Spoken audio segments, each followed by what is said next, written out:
The Supreme Court is set to examine if Navjot Sidhu, the Punjab Congress chief, should face tougher charges in a 32-year-old road rage case.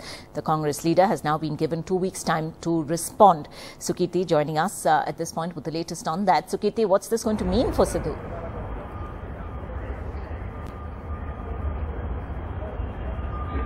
The recent developments in the Supreme Court definitely spell bad news for Mr. Navjot Sidhu, who's been heading the Congress for the Punjab elections.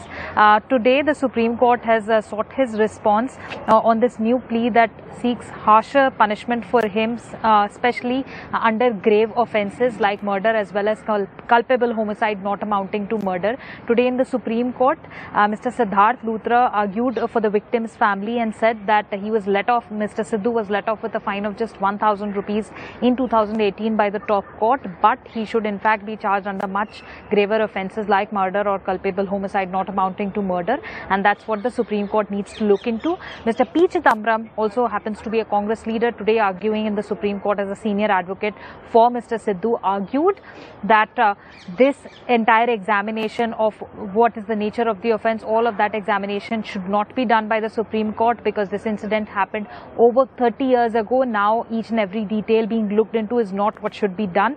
However, the Supreme Court did not agree to that request and has sought Mr. Sidhu's response on this. So in 2018, he was charged under the offence of voluntarily causing hurt and was allowed to go with a fine of just 1,000 rupees. But now all eyes on the Supreme Court when the matter comes up again after 2 weeks, and Mr. Sidhu's response and whether the Supreme Court will now be examining whether he should be charged under graver offences.